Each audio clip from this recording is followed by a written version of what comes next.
مسیح خداوند میں آپ سب کی سلامتی ہو۔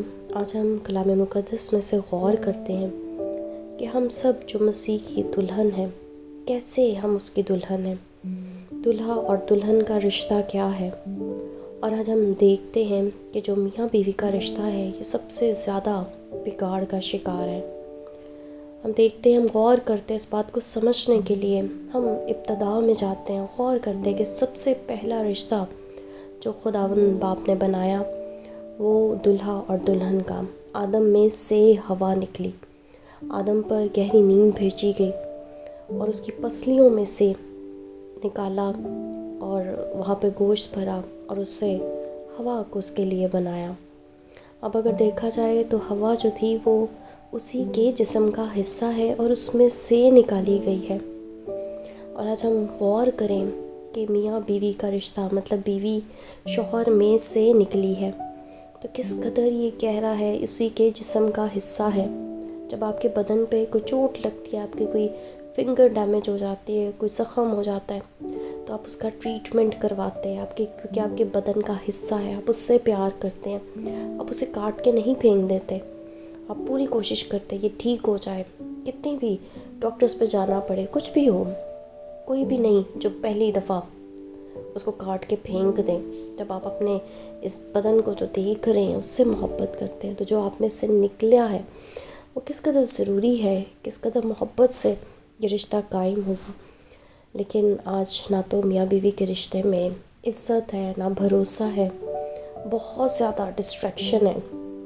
کیونکہ زندگیوں میں خدا خوفی نہیں، زندگیوں میں خدا کا کلام نہیں، زندگیاں یسوع کے لہو سے، آپ کا یہ رشتہ یسوع کے لہو سے پروٹیکٹڈ نہیں۔ اور جب میاں بیوی کا رشتہ خراب ہوتا ہے تو اولاد بھی بگڑ جاتی، اولاد بھی گھرانے بگاڑ کا شکار ہوتے ہیں۔ اور جب ہم کلام میں سے دیکھتے ہیں کہ ہم مسیح کی دلہن کیسے ہیں، ہم کیسے مسیح میں سے نکلے، جب ہم دیکھتے ہیں کہ پیدائش سے لے کے ملاکی تک ہمیں نہیں ذکر ملتا مسیح کی دلہن کا، مسیح کی دلہن کا ہمیں ذکر ملتا ہے نئے عہد نامہ سے۔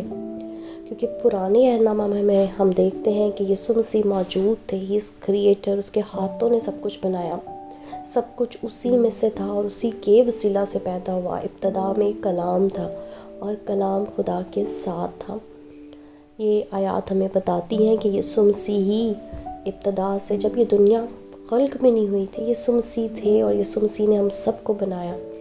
لیکن وہ روح ہے اور اپنے میں سے دلہن کو نکالنے کے لیے اس نے آپ کی اور میری خاطر بدن لیا، وہ انسان بنا، وہ پوری طور پہ انسان بنا، اس دنیا میں آیا، اپنا تخت چھوڑا تاکہ ہمیں نئے سرے سے پیدا ہو سکیں، اس کے وسیلہ سے باپ کے قریب ہو سکے، جو جدائی کی دیوار ہٹ سکے، اس کے لہو سے ہم دھل سکیں۔ اور میرے ساتھ کلام مقدس میں سے دیکھیے مقدس یوحنا کی انجیل اور اس کا 19واں باب اور 34 ورس میں لکھا ہے، مگر ان میں سے ایک سپاہی نے بھالے سے اس کی پسلی چھیدی اور فی الفور اس میں سے خون اور پانی نکلا۔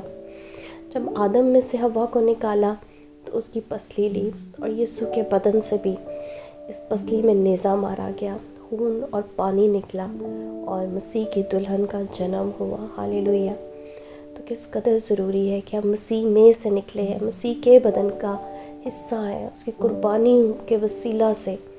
اور جب یسوع مسیح قربان ہوئے اور پھر زندہ ہوئے، ہالےلویا، اور ہم مسیح میں سے نکلے ہیں، آج اس بات پر غور کریں اور کہیں کہ میں مسیح کی دلہن ہوں، جو خدا کے بیٹے ہیں، جیسے ہم سب خدا کے بیٹے ہیں، اور اس دنیا پر جو میل ہیں وہ بھی مسیح کی دلہن ہے۔ اور اس بات کو سمجھنے کے لیے آپ خدا کی روح سے مدد مانگیں تاکہ آپ اس کو مزید سمجھ سکیں، کیونکہ اس کلام کو، ان گہرے بھیدوں کو ہم اس کے روح کے بغیر نہیں سمجھ سکتے۔ اور کیسی خوبصورت بات ہے کہ نہ صرف اس نے ہمیں اپنا کلام دیا بلکہ مددگار بخشا جو ہماری مدد کرتا ہے کلام کو پڑھنے میں، کلام کو سمجھنے میں۔ خدا اس کلام کے وسیلہ سے آپ کو برکت دے اور ہم جو مسیح کی دلہن ہیں اس کے لیے لائق طور پہ خود کو تیار کریں۔ آمین۔